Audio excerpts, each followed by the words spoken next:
सबसे बड़ी खबर लेबनान से है। अल अरेबिया के हवाले से खबर आई है कि हिजबुल्लाह के शुरा काउंसिल ने हसन नसरल्लाह के भाई हाशिम सैफी अल-दीन को हिजबुल्लाह का नया चीफ चुन लिया है।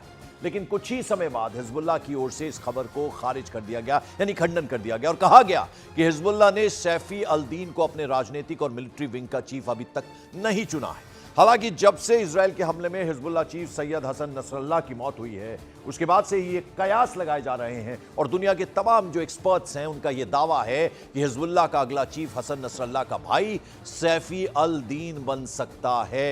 हालांकि हिजबुल्लाह ने अल अरेबिया का ये जो दावा है उसे सिरे से खारिज किया है। Hashem Safi al Din Hassan Nasrallah का छोटा भाई बताया जा रहा है। आइए अब जरा आपको बता दें कि सैफी अल-दीन है कौन। यह हसन नसरल्लाह का ममेरा भाई है। लेबनान में हिजबुल्लाह का सीनियर लीडर और हिजबुल्लाह की एग्जीक्यूटिव काउंसिल का ये प्रमुख भी है। हाशिम जिहाद काउंसिल का चेयरमैन भी है और हिजबुल्लाह की सलाहकार संस्था है शुरा परिषद, उसका भी ये प्रमुख है। यूएस स्टेट डिपार्टमेंट ने 2017 में इसे आतंकवादी घोषित किया था। सैफी को 2006 से नसरल्लाह का उत्तराधिकारी माना जा रहा है और जैसा कि हमने आपको बताया कि अल अरेबिया के दावे को हिजबुल्लाह ने अभी सिरे से खारिज किया है।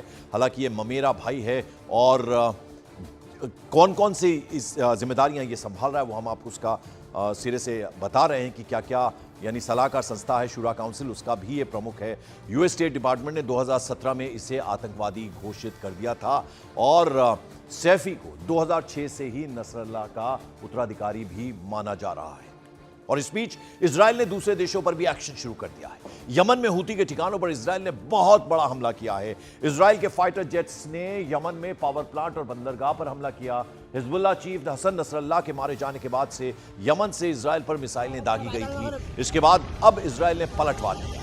यह हमला यमन के रास ईसा और हुदैदा शहर में किया गया। तस्वीरों में आप देख रहे हैं हर तरफ आग की लपटें उठती हुई नजर आ रही हैं, धुआं ही धुआं नजर आ रहा है।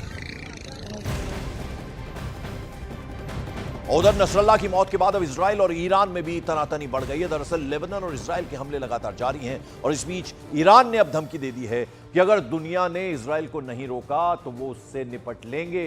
इससे एक और कदम आगे जाकर इजराइल ने भी कह दिया है कि धमकी देने वालों को किसी भी कीमत पर बख्शा नहीं जाएगा, छोड़ा नहीं जाएगा। इजराइल की सेना ने बाकायदा एक बयान जारी करके ये कहा है कि हम अपने नागरिकों की सुरक्षा के लिए किसी भी तरह का चैलेंज होगा उससे निपटने के लिए तैयार हैं और किसी भी दूरी से अपने ऑपरेशन को अंजाम दे सकता है इजराइल।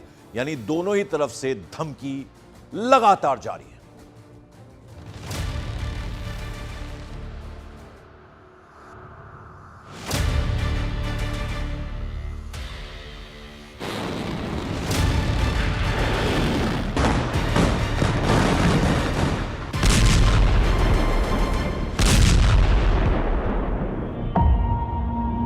बेरूत की इमारतें चीख चीख कर पूछ रही हैं क्या इनका हाल गजा जैसा होने जा रहा है। लेबनान की राजधानी में यही वो जगह है जहां इजराइल ने अपने ऑपरेशन न्यू ऑर्डर को अंजाम दिया और फिर पूरी दुनिया ये खबर देखकर चौंक गई कि हिजबुल्लाह चीफ हसन नसरल्लाह की मौत हो चुकी है। सवाल है कि हसन नसरल्लाह की मौत के बाद अब क्या होने जा रहा है। हसन नसरल्लाह का बदला कौन लेगा? क्या ये बदला हिजबुल्लाह लेगा या ईरान लेगा? ईरान में 5 दिन के शोक के बाद क्या 3 अक्टूबर को ईरान कर देगा इजराइल पर बड़ा हमला? सवाल ये भी है कि क्या ईरान अब इस्माइल हानिया के साथ साथ हसन नसरल्लाह को मारने वालों से डबल बदला लेगा?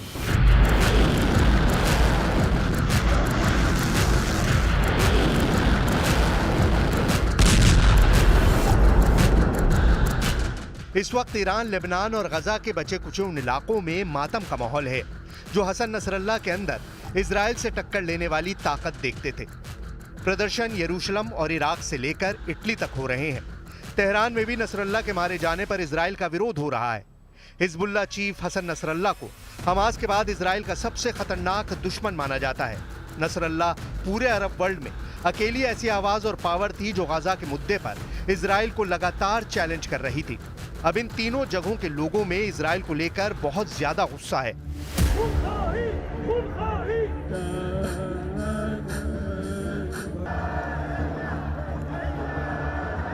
तेहरान, जहां से हिजबुल्लाह के पावर सेंटर की बैटरी चार्ज होती रही है, वहां नसरल्लाह की मौत पर गुस्सा बहुत ज्यादा है। लोग हिजबुल्लाह के पीले झंडों के साथ प्रदर्शन कर रहे हैं और इजराइल से बदला लेने की मांग की जा रही है।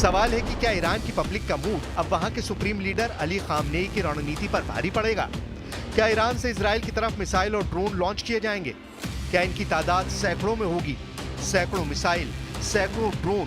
क्या ईरान ने इजराइल को जो ट्रेलर 13 अप्रैल को दिखाया था, अब उसकी पूरी पिक्चर दिखने जा रही है?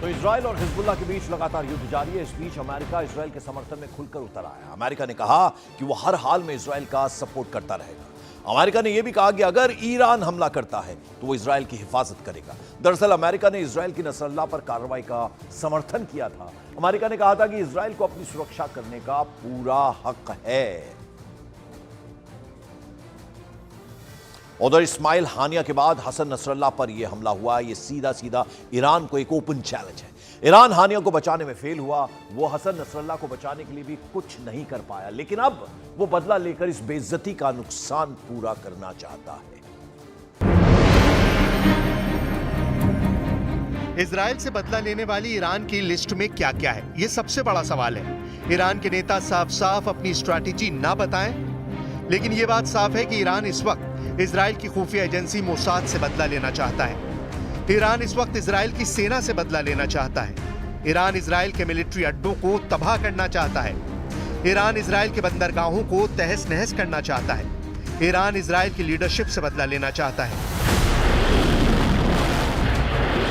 इस्माइल हानिया के बाद हसन नसरल्लाह पर हमला, ये सीधा सीधा ईरान को चैलेंज है। ईरान हानिया को बचाने में फेल हुआ। वो हसन नसरल्लाह को बचाने के लिए कुछ भी नहीं कर पाया, लेकिन अब वो बदला लेकर इस बेइज्जती का नुकसान पूरा करना चाहता है।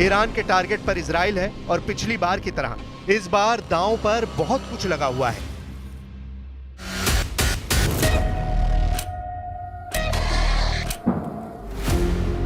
सवाल है कि ईरान कैसे बदला लेगा, ईरान किससे बदला लेगा, ईरान कहां बदला लेगा। इन तीनों सवाल में ईरान की रणनीति छुपी है। उसके फैसले ने पूरे इजराइल से लेकर अमेरिका तक सायरन बजाना शुरू कर दिया है। ईरान की ताकत उसकी मिसाइल है, ईरान की ताकत उसके ड्रोन है। ईरान ने 13 अप्रैल को भी जब इजराइल पर हमला किया था, तब उसने करीब 300 ड्रोन और मिसाइल इजराइल की तरफ दागी थी। इजराइल ने दावा किया था कि उसने 98% हमलों को नाकाम कर दिया था, लेकिन यह भी गौर करने वाली बात है कि ईरान ने हमले से पहले बता दिया था कि वो हमला करने वाला है। यानी इजराइल के पास रिएक्ट करने या कहें कि मिसाइलों और ड्रोन को रोकने का टाइम था। क्या इस बार उसे ईरान यह आसान ऑप्शन देगा?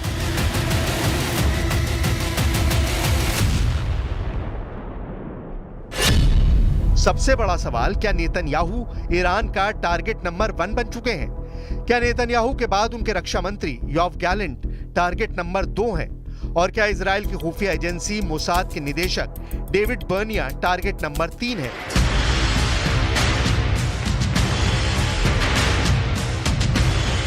ईरान की नजर अमेरिका पर भी है, और अगर ईरान के जवाबी हमलों में अमेरिका दखल देता है तो खाड़ी में मौजूद अमेरिकी सैन्य अड्डों पर भी ईरान की मिसाइलों की बरसात हो सकती है। ये बात अमेरिका ने इजराइल को भी बता दी है, और उसके हिसाब से पेंटागन ने भी अपनी तैयारी शुरू कर ली है। बड़ी बात यह है कि बाइडेन ने कहा है कि वो सीज फायर चाहते हैं।